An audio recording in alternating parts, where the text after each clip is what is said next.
Salam Eating News. Hari ini kita akan mengupas isu tentang kebocoran 20.000 tan diesel di stasiun simpanan Loji Janakwase di Siberia, Rusia, yang kemudiannya telah menyebabkan pencemaran saluran air sekaligus menjejaskan Laut Arktik. Putin dilaporkan hanya mengetahui tentang insiden tersebut menerusi media sosial selepas 2 hari kejadian itu berlaku. Justru beliau amat marah dan memerintahkan darurat pada tanggal 3 Jun 2020. Mari lihat berita selanjutnya.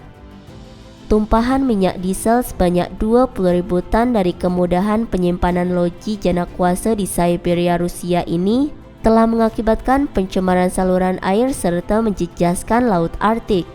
Insiden tumpahan minyak ini dilaporkan berlaku di Norilsk, sebuah kawasan perindustrian Siberia di lingkaran Arktik yang terletak 2.900 km jauh dari Moskow. Tumpahan minyak ini juga telah mengalir ke Sungai Ambarnaya yang berada berdekatan kawasan kejadian. Sungai Ambarnaya membekalkan air ke kawasan setempat dan air dari sungai ini juga akan mengalir ke sungai lain yang menghala ke Laut Arktik di mana ekologinya amat rapuh. Setelah insiden kebocoran diesel ini berlaku, penyelia yang bertanggung jawab tidak memberikan sebarang laporan. Presiden Rusia, Vladimir Putin dengan kerasnya telah menyerang penyelia yang bertanggung jawab dalam pengendalian stasiun penyimpanan Loji Janakwase Entek menerusi persidangan video pada tanggal 3 Jun 2020.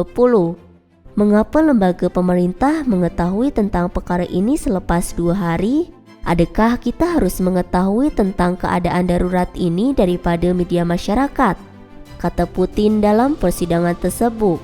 Beliau terus mengeluarkan perintah darurat bagi menumpukan kepada proses pemeliharaan pencemaran.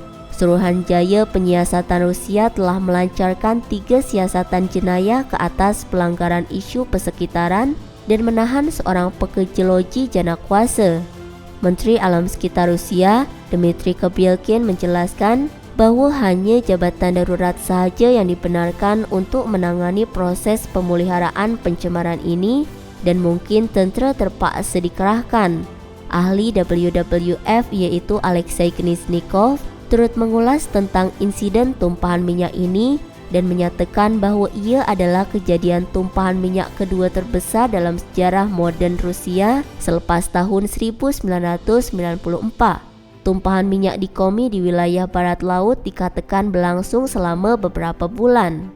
Kniznikov memaklumkan bahwa jumlah tumpahan minyak adalah sangat banyak dan sangat sukar untuk mereka menghalang ia daripada memasuki berita. Diesel lebih ringan dari minyak dan tahap pengeluapannya lebih tinggi berbanding ketika ia masuk ke dalam sungai, tetapi lebih beracun ketika dibersihkan. Syarikat logam terbesar Rusia, Norilsk Nickels yang bertanggung jawab dalam mengendalikan Loji Janakwase Entek memberitahu bahwa kebocoran diesel adalah berpunca daripada beberapa saluran pipe yang digunakan untuk sokongan sejak 30 tahun lalu telah tenggelam. Hal ini menyebabkan berlakunya kerusakan pada tangki simpanan minyak. Ini bukanlah kemalangan pertama yang dialami oleh syarikat ini.